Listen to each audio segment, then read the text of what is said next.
Welcome back to Dynasty Debrief. Today, we're going to give you our wide receiver rankings for the quickly approaching NFL season. Without further ado, Dak, start us off in the S tier. Yeah, starting off the S tier, we have Jamar Chase as our top receiver in Dynasty. The only reason that he's above Justin Jefferson is just because we're not sure about the quarterback situation in Minnesota. We'll get them in a second. Jamar Chase, extremely talented. He's going to be in Cincinnati long term. They'll pay him eventually. And he's with Joe Burrow, obviously, for the remainder of his career, pretty much. And he's a very, very talented receiver. He's going to put up wide receiver one type numbers consistently in Cincinnati, so we're very excited for him. Wide receiver number 2 is going to be Justin Jefferson. Probably going to be one of the best wide receivers in the NFL for the next, 7 years. He's an absolute stud. Only question mark there is the quarterback. J.J. McCarthy's been struggling. I've seen some reports that he's been struggling through camp, which we're going to take that with a grain of salt, of course, but it's not positive. There definitely could be a lot of positives coming out, and there's not a whole lot of those. So we're just a little bit being cautious there in terms of Justin Jefferson. This season, maybe he won't have a 2,000-yard season that we think he definitely could in his future if he gets that really good quarterback play. Yeah, he's still very talented, but yeah, just quarterback holding back. Yep. Next guy in this list, we've got CeeDee Lamb, who is waiting on a contract from the Dallas Cowboys. We think ultimately he'll probably stay there, and he'll have Dak throwing him the ball. Extremely talented receiver as well. Obviously, you saw this past season how good he can be and how many stats he can put up. Obviously, in fantasy, you want receivers that are going to put up stats, and that's definitely CeeDee Lamb. They love feeding him the ball in Dallas. So yeah, he's another guy, pretty young. He's going to be wide receiver one for a bunch of years to come, and he's in this S tier. Yeah, I mean, that's pretty consensus. Over every single list you see, you're going to have those guys top 3. Yeah. Who you're not going to see in the top 4, especially in the same tier, is Marvin Harrison Jr. We are planting our flag. We love Marvin Harrison Jr. We think he's generational talent, and we love his situation. He's on the Cardinals with Kyler Murray throwing the ball, and there's not really a whole lot of other target competition there. They have Trey McBride, who is going to command targets, but he's a tight end, and historically, that does not impact the wide receiver one that much at all.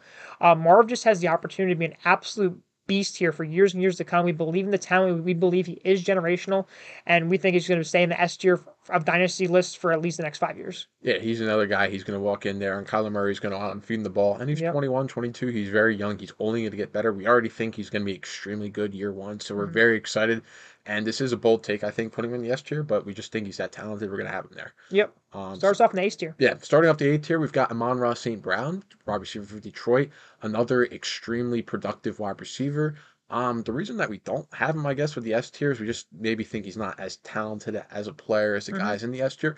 But again, he's extremely talented, but that's not us hating on him. He's just a really good player. Maybe not the level of the S tier guys, but extremely good. Obviously, he starts off the A tier. He's going to produce in Detroit for many years to come, coming out of the slot. They're just going to feed him targets coming out of the slot. Great target.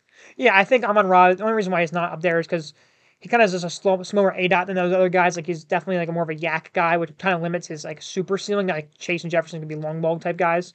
And there's a lot of targets in Detroit, and they're kind of a run first offense as well. So that's why he's there. But he's still a fantastic player to have on your team. Yeah. Following Amon-Ra St. Brown, we're going to have Puka Nacua. Just broke all the records his rookie year. He was an absolute beast last year. Came out of nowhere.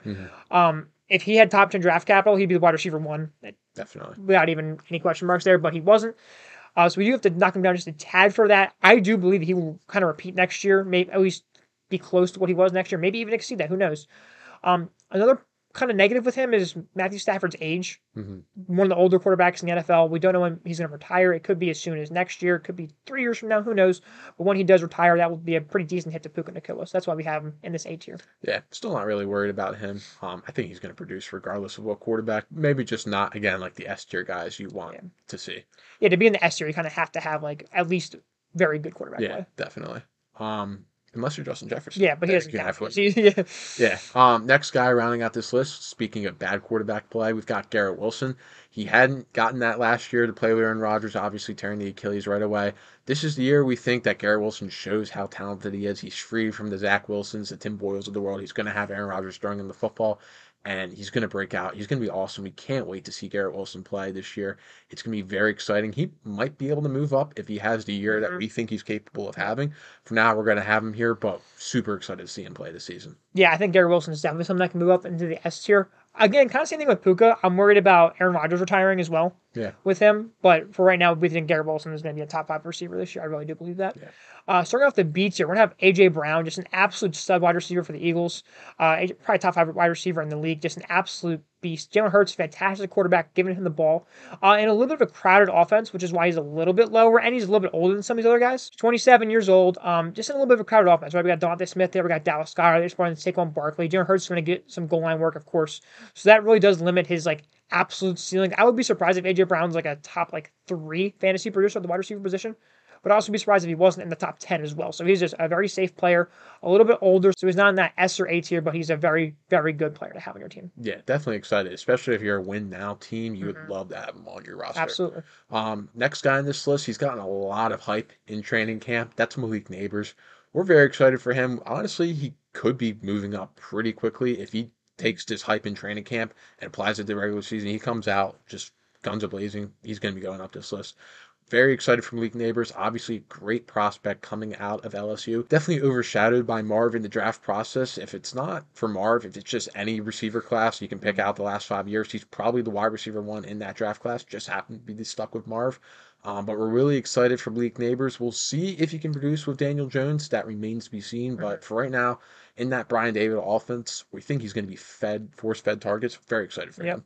Yeah, the only reason I'm nervous about Neighbors is because Daniel Jones. Yeah. He sucks. So yeah. We'll see where that goes. Either way, long-term Neighbors we're very bullish on. Yes. Following Neighbors, we're going to have Olave, someone who has not had good quarterback play his entire career and probably is not going to have good quarterback play again this year with Derek Carr staying the quarterback.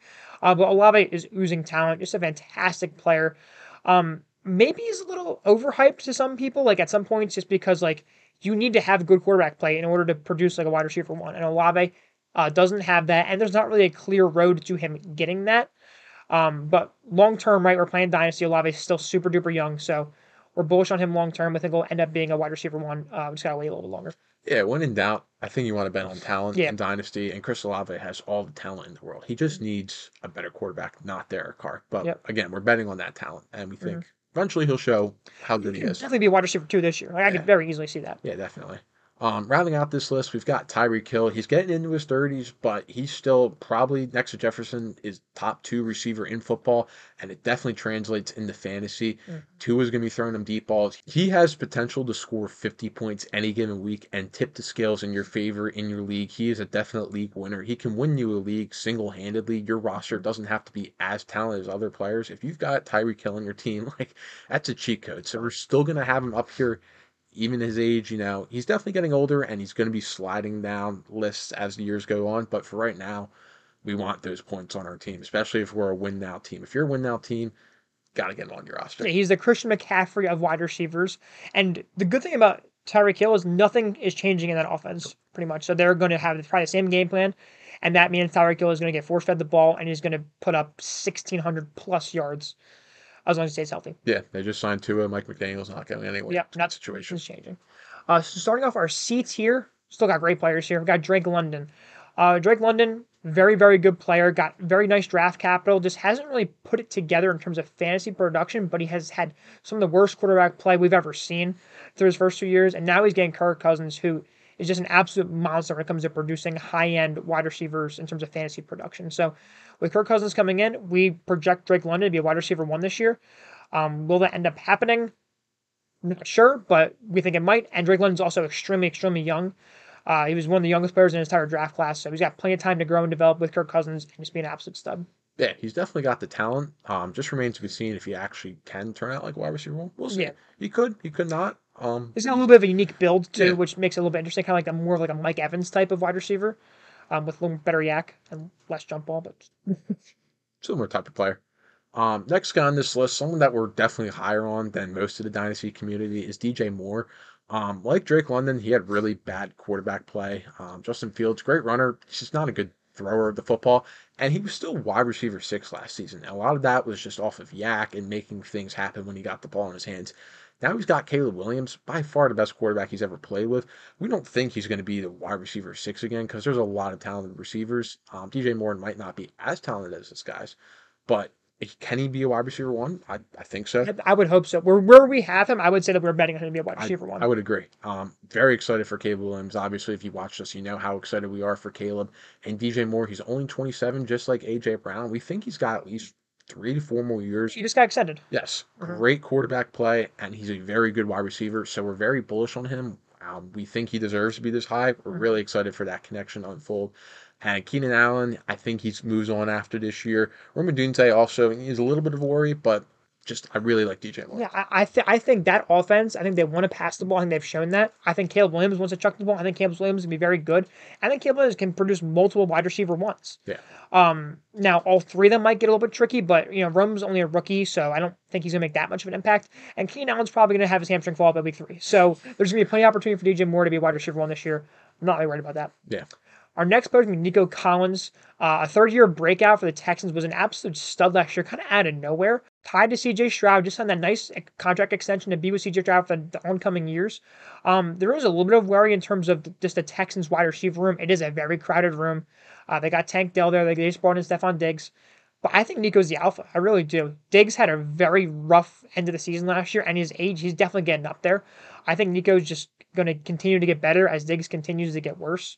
And I'm not too worried about Tank Dell. I think that offense is going to chuck the ball. I think C.J. Stroud's definitely someone that can lead the league in passing, and therefore Nico Collins can be a recipient of that and put up a monster wide receiver 1 season.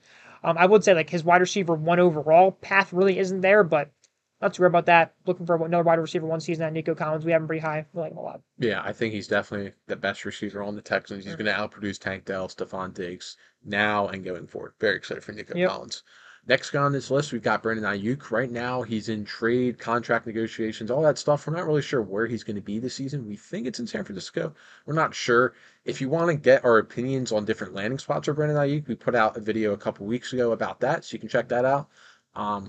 We think this is a good spot for him. Obviously, we'll adjust if he gets moved. But he's still a very solid wide receiver, was a borderline number 1 last year in Dynasty. So we're excited for him. Again, there's so many good wide receivers in Dynasty. The fact that he's like 14th, 15th on this list, there's so much depth. Just another solid guy to have on your roster. Pretty young. He's going to produce for many years. So next we're going to have is Rome Odunze, another rookie. We think Rome might have a little bit of a slow start to his career just based off the other wide receivers in his room. Keenan Allen, DJ Moore, we already mentioned them. It's going to be hard for Rome Odunze to come out and put up a 800, 900, 1,000-yard season as a rookie. We do think he can do it, especially if he gets the opportunity. We're just not sure he will. But long-term, we are very bullish on Rome Odunze. And a lot of that relies on the tight of Caleb Williams. He's going to be with Caleb Williams. He's going to be able to learn and grow with Caleb Williams for pretty much their entire careers. And we're very excited for that for Rome. We think he's someone that could definitely rise in the coming years. We just think for the first year, he might just stay exactly where he is. Have a couple flashes, nothing too crazy. And then next year, start to boom. Yeah, and I think we rank him knowing the fact that he might have a JSN type rookie season where he doesn't produce a lot, but we know how talented he is. We understand the situation, so I'm not going to knock that if he doesn't have the year like other rookie receivers that we've seen come out and have great years. If he doesn't have that, not too worried. Still like his talent. I would like to see a couple flashes and maybe towards the end of the season, pick it up. Start to pick it up. Yeah, we'll see it with him. Last guy rounding out this tier, we've got Jalen Waddle, wide receiver for the Dolphins. He also signed an extension, so he's going to be in Miami. He's going to be Tyreek Hill's number 2 running mate down there, so capped upside. And didn't have a great year last year, but we think he has the talent to bounce back and produce more like he did 2 seasons ago. Tua does supply his fantasy receivers, even though he's not maybe the best quarterback in real life. He's still going to provide these receivers with fantasy points. So we're excited for Jalen Waddle. Again, just capped upside being in that offense with Tyreek Hill, but he's still a good favorite player. Starting off for a D tier, we're going to have Devontae Smith, a very nice wide receiver in real life. The only problem is, once again, that Eagles offense is crowded, right? A.J. Brown's the alpha. As good as Devontae Smith is, he's not better than A.J. Brown. He's not going to take over that role. Dallas Goedert's going to get his targets, and Saquon Barkley's there now, along with Jalen Hurts, once again, taking those goal line carries. It's going to be hard for Devontae Smith to produce as a wide receiver 1. We do think he can very easily produce as a wide receiver 2. Just long term, we think that's where he's going to stay for his entire career, pretty much, as long as A.J. Brown's on that team. So we've ranked him accordingly. He's a mid wide receiver 2. It's exactly where he is here. Not much more to say about that. Yeah, last year he was wide receiver 19. 2 years ago, wide receiver 10. We think he's probably in the middle of that, maybe. Yeah, I think 10 is definitely the ceiling of his what he can do. So, again, I think that's why we moved him down a tier since the last video, just because that contract, he's stuck there in Philly for years to come. But still, a good wide receiver to have on your team. He's not bad by any means. Yeah. He will still put up weeks. Any given week, he can put up 25 points, and he'll win you the week for sure. Next guy on this list, we're happy to take a victory lap on it. Rashee Rice. This may be a bit premature, but it's now August 1st. As of we're making this video, and there's been no suspension, no noise of any suspension. He's in training camp. He looks pretty good. If he starts out the season week 1 with a full training camp to ramp up, I don't see why there's any reason why he's not the top target getter on that team. I think Travis Kelce is just getting up there in age. We saw last season he's starting to taper off from his Hall of Fame production he's had throughout his career. And Rashee Rice is extremely talented. They obviously have a crowded wide receiver room of Hollywood, Xavier Worthy. But Rashee Rice is extremely talented. We saw at the end of last season, he really started producing really well. And obviously, you've seen all this offseason him going down on Keep Trade Card rankings, other rankings, because of the suspension looming. It just doesn't look like it's happening. I guess this could change if it does, but it doesn't look likely at this point. Maybe it happens in 2025. But we've been saying all offseason, like, keep buying Rashee Rice because he's very talented. And it looks like he's going to be out there week 1. So if you bought him, good job. You're going to have great weapon If in you that didn't, lineup. go buy him anyway. Yeah. And even if the suspension happens, we don't really care. He's better than the other players on that team. The only player I would say is better on offense is Travis Kelce, and he's like 35 or something like that. So he's going to be gone. And then Rice is going to have Mahomes all to himself, and he's going to be an absolute stud. Yeah. Next player is going to be Michael Pittman. Pittman's coming off a career year where he was just an absolute PPR stud. This year he's going to play with Anthony Richardson. He played like 2 games with Anthony Richardson last year, so we're not really sure what's going to happen there. But we do think that Pittman's going to be the absolute alpha in this offense, and he's going to be a target hog, which is what he's been his entire career, right? He does have a capped upside just because the nature of his play, plus the nature of the way the Colts are going to play football.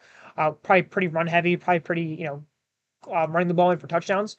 But Pittman is going to get tons of targets, he's going to get tons of receptions. But yeah, it just really remains to be seen how he's going to perform with Richardson. We think he's going to be pretty good. Next guy on this list, we've got T. Higgins. Another guy, like Brandon Ayuk, could be moving on after this next season. For now, though, Cincinnati is still a good spot for him. You've got Burrow throwing him the football, and T. Higgins has produced the entire time he's been in Cincinnati, even with Jamar Chase also in that offense. So it's a good spot for T. Higgins. He just doesn't have like the upside that we've talked about on other guys in higher tiers. Maybe if he moves on to another spot, he moves up, but is he like that caliber of player? I think it was the Bills. Yeah. He would need to go to an absolute elite offense. There are certain spots where his value definitely goes up, and there's certain spots where it doesn't go down. Kind of just like the IU conversation as well. Yep. But for now, we have him here. A good player to have on your team. Solid wide receiver, too. Limited upside. Yeah. Speaking of upside, though, George Pickens is next. And George Pickens is someone that could just be an absolute monster this year. Pickens has never had good quarterback play. This year, maybe he might. Like Russ. It's going to be better. Yeah, we'll see, right? I can tell you it's probably going to be better. What is definitely better is the target competition there. There's no other real player there that's going to compete for him with targets. He's definitely going to be the alpha. And George Pickens is someone who's hyper efficient. He's fantastic on jump balls. He's great after the catch. Like, he's someone that can just explode off of limited targets. On a team that's probably going to be trailing a lot, like in some of those games, like George Pickens could be an absolute stud this year. He's very, very young. We're pretty bullish on long term. And we're buying. Yeah, I think you saw last season. I watched a lot of the Steelers games. Towards the end of the year, they were definitely leaning on him over Deontay Johnson. They wanted to get him the football, and he makes incredible catches. He's really good with the football in his hands, creating yak. He's a really, really talented player. It's just the situation around him. Arthur Smith, they're going to run the ball a lot. Russell Wilson. I wish he had a better quarterback because he'd be so good. But we think, there's no one in that offense. You got Roman Wilson, Van Jefferson. I think he's one of these players in this tier that could easily jump a tier, maybe 2, coming into next year. He has so much talent. But we'll see what happens with him. Last guy rounding out this tier, we've got Brian Thomas Jr. in Jacksonville. Just got drafted this past offseason. Teammates with Malik Neighbors at LSU. Really, really good. Led the nation in touchdowns while at LSU this past season. Gets to team up with Trevor Lawrence in Jacksonville. Trevor Lawrence had a down year with some different circumstances. I don't think entirely his fault. Still a very talented quarterback, and having a big body tight end, red zone. I say red zone. And having a big body red zone target, which Brian Thomas Jr. will be, I think it's going to be very beneficial for both of them. You're going to see Brian Thomas scoring a lot of touchdowns, and he's really an exciting player, kind of like a George Pickens type player a little bit. Maybe not the talent that Pickens has, but we're excited to see that spot in Jacksonville. He might not produce immediately with yards, receptions. They do have other guys in that offense, but I think as the season goes on, he's going to get more and more work in that offense. There's long-term upside there with the quarterback play matched with just his youth, like tons of upside there. Yeah. So going on to our next tier, we're going to have Xavier Worthy, someone that we are pretty excited for just being in that Chiefs offense. Like, we love the Chiefs in terms of like just fantasy production, right? There's so much potential there. And as much as we love Rashid Rice, as much as we were harping on Rashid Rice, there is still opportunity there. Rashid Rice is not like a god, right? There is so much opportunity to be a wide receiver one in the Chiefs offense. And Xavier Worthy, we think, could take advantage of that, right? And that's what we have to have him here, because if he does, capture even the wide receiver two role of the Chiefs offense, he's still going to jump where we currently have him just because of how valuable it is to be Mahomes' second option, especially long term. Once again, he's a rookie. Mahomes is still pretty young.